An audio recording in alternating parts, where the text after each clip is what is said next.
जयपुर में एक नशेड़ी ड्राइवर ने 50 लोगों को कुचल दिया। 19 लोग मर चुके हैं, 50 परिवार बर्बाद हो गए एक नशेड़ी ड्राइवर के कारण।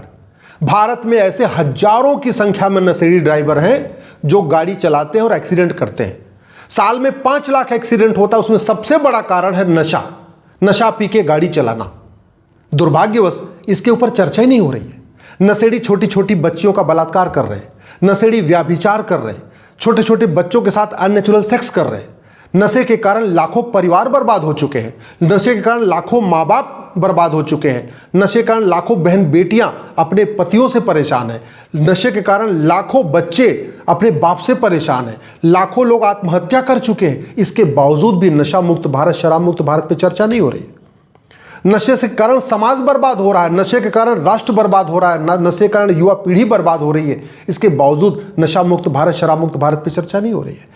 वेद पुराण कहता है नशा ठीक नहीं है, फिर भी वेद पुराण की बात करने वाले नशा मुक्त भारत की बात नहीं कर रहे। बाइबल कुरान की बात करने वाले नशा मुक्त भारत की बात नहीं कर रहे। मठ मंदिर की बात करने वाले नशा मुक्त भारत की बात नहीं कर रहे। समाजवाद, लोहियावाद की बात करने वाले नशा मुक्त भारत की बात नहीं करते। गांधीवाद, नेहरूवाद की बात करने वाले नशा मुक्त भारत की बात नहीं करते।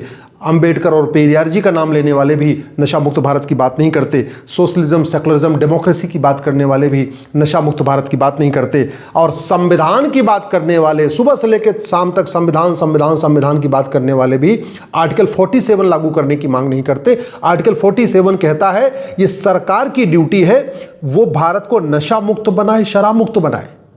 ऐसा कोई कॉलेज नहीं है, ऐसा कोई यूनिवर्सिटी नहीं है जहां नशा नहीं बिक रहा है, ऐसा कोई थाना नहीं है जहां नशा नहीं बिक रहा है। सच्चाई तो यह है कि थानों पे, तहसील में अधिकारियों को नशा तस्करों से पैसा आ रहा है।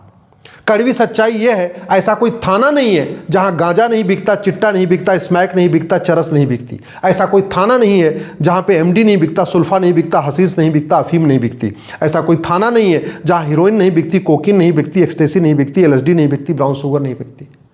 अभी पंजाब में एक DIG पकड़ा गया है, बाप रे बाप, अरबपति हो गया इस नशे के कारोबार के कारण। चूंकि नशे के कारोबारियों को मदद कर रहा था, अरबपति हो गया। कितने ऐसे थानेदार पकड़े जाते हैं, कितने दरोगा पकड़े जाते हैं, कितने और भी अधिकारी पकड़े जाते हैं, केवल और केवल नशे तस्करों से साठगांठ है, उसके कारण वो मालामाल हो रहे हैं। और समाज बर्बाद हो रहा है, परिवार बर्बाद हो रहा है, राष्ट्र बर्बाद हो रहा है, पूरी गरीब और ज्यादा बर्बाद हो रहा है। इस नशे के कारण कितने लोग ऐसे हैं जो जेल में पड़े हुए, क्योंकि उन्होंने नशा कर लिया और ठोकर मार दिया। जिसको मारा वो तो परिवार बर्बाद हुआ, खुद भी जेल में चले गए। अब उनके परिवार के लोग उसकी जमानत करने के लिए पीछे घूमते रहते। सरकार का काम है संविधान को लागू करना। आर्टिकल 47 कहता है नशाबंदी, शराबबंदी करो, और शराब क्या कर रही है? हाईवे के किनारे आप चलिए, आपको पहले एक बोर्ड मिलेगा, उस पर लिखा रहेगा शराब पी के गाड़ी चलाना मना है, अपराध है। और उसके आगे एक बोर्ड लगा रहेगा, लिखा रहेगा यहाँ चिल्ड बियर मिलती है। आप चलिए, थोड़ा और आगे चलिए, आपको एक बोर्ड लगा रहेगा, नशा करके गाड़ी चलाना अपराध है। और फिर आगे उसके बोर्ड लगा रहेगा यहाँ देसी शराब मिलती है।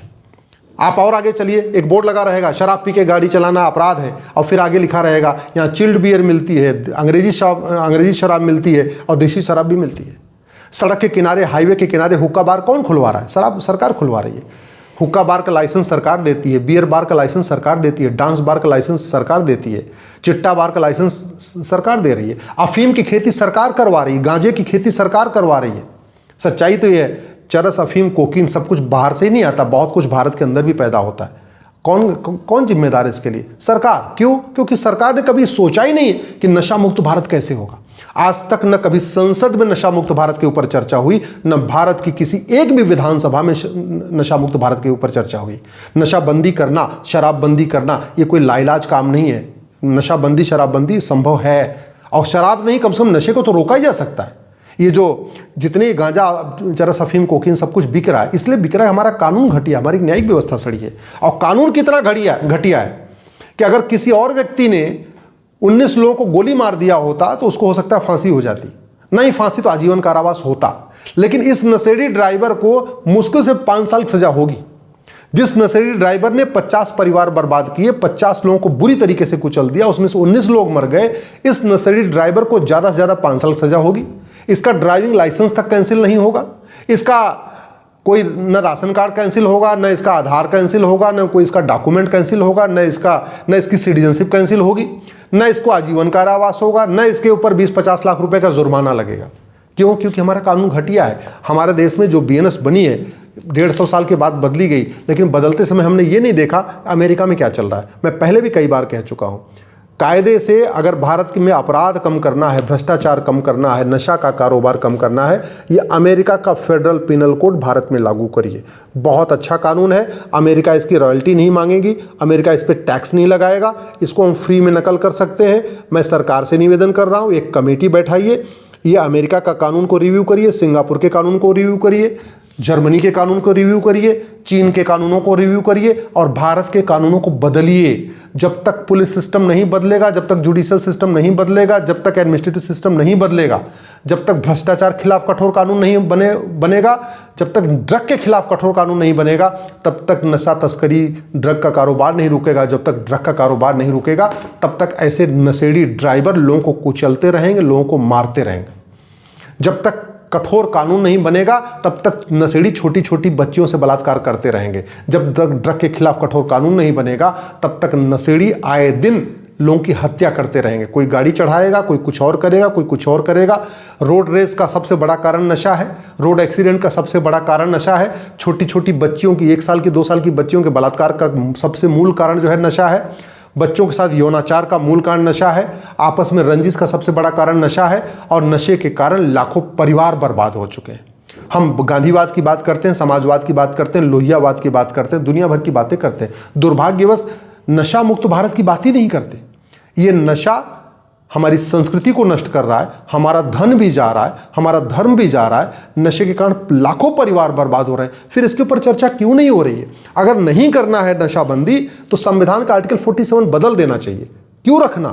75 साल पहले हमारे संविधान निर्माताओं ने कहा था भारत में नशाबंदी होगी, भारत में शराबबंदी होगी। नहीं कर सकते तो 75 साल आ चुका है, इसको आर्टिकल 47 निकाल देना चाहिए। क्यों रखना जबरदस्ती इसमें, जब लागू ही नहीं करना है? 125 बार संविधान संशोधन हो चुका है, लेकिन आर्टिकल 47 पे कभी संसद में चर्चा ही नहीं हुई। कितनी बार सुप्रीम कोर्ट के कम से कम 10 फैसले पलटे जा चुके, लेकिन आर्टिकल 47 पे चर्चा ही नहीं हुई। मैंने आर्टिकल 47 लागू करने के लिए सुप्रीम कोर्ट में पीआईएल फाइल किया, तो माननीय सुप्रीम कोर्ट ने कहा कि कानून बनाना हमारा काम नहीं है। आर्टिकल 47 डायरेक्टिव प्रिंसिपल है, डायरेक्टिव प्रिंसिपल को लागू करना केंद्र सरकार की ड्यूटी है, राज्य सरकार की ड्यूटी है, लेकिन सुप्रीम कोर्ट इसको लागू नहीं कर सकता। तो सुप्रीम कोर्ट ने अपने हाथ खड़े कर दिए। मैं बार बार हाथ जोड़ के निवेदन कर रहा हूं, इस देश को बचाइए, नशे के कारोबार को बंद करिए।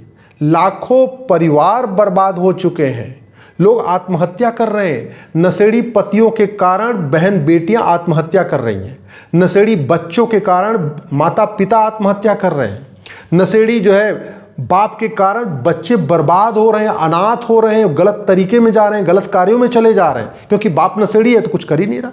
नशेड़ी जो है अपने बच्चों को मार देते हैं, अपने माता पिता को मार रहे हैं, अपनी पत्नी को मार रहे हैं, अपने भाई समझाता भाई को मार देते हैं, बहन समझाती बहन को मार देते हैं। आखिर इस पर चर्चा होगी कब?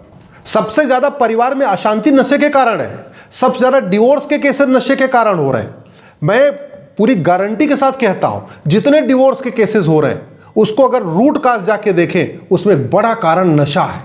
तो जब नशे के कारण पूरा परिवार बिखर जा रहा है, नशे के कारण समाज बिखर जा रहा है, नशे के कारण आपस में लड़ाइयाँ हो रही हैं, कोई व्यक्ति आता है गांव में नशा करके दूसरे की बहन बेटी को छेड़ देता है, उसके बाद आपस में फिर झगड़ा शुरू हो जाता है, पूरा पूरा गांव 2 टुकड़े में बिक जाता है, बट जाता है।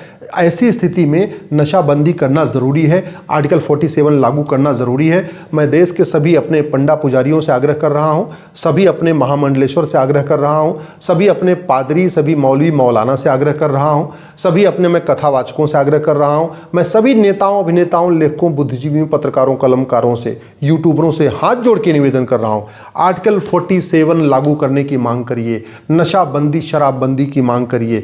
भारत को अगर विश्वगुरु बनाना है तो नशाबंदी करना ही पड़ेगा। नशाबंदी किए बिना भारत विश्वगुरु नहीं बन सकता, नशाबंदी किए बिना परम वैभव का लक्ष्य प्राप्त नहीं हो सकता, नशाबंदी किए बिना विकसित भारत नहीं बन सकता, नशाबंदी किए बिना भारत दोबारा सोने की चिड़िया नहीं बन सकता है। हम भारत को जहां ले जाना चाहते हैं वो तभी होगा जब नशाबंदी होगी। नशाबंदी के बिना न बाबा साहब अम्बेडकर का सपना साकार होगा, न गुरु गोलवलकर जी का सपना साकार होगा, न वीर सावरकर जी का सपना साकार होगा। नशाबंदी किए बिना न गांधी जी का सपना साकार होगा, न लोहिया जी का सपना साकार होगा, न पटेल का सपना साकार होगा, न दीनदयाल जी का सपना साकार करना होगा। इसलिए मैं हाथ जोड़ के निवेदन कर रहा हूं, नशा मुक्त भारत अभियान के ऊपर चर्चा करिए और भारत को नशा मुक्त और शराब मुक्त बनाइए।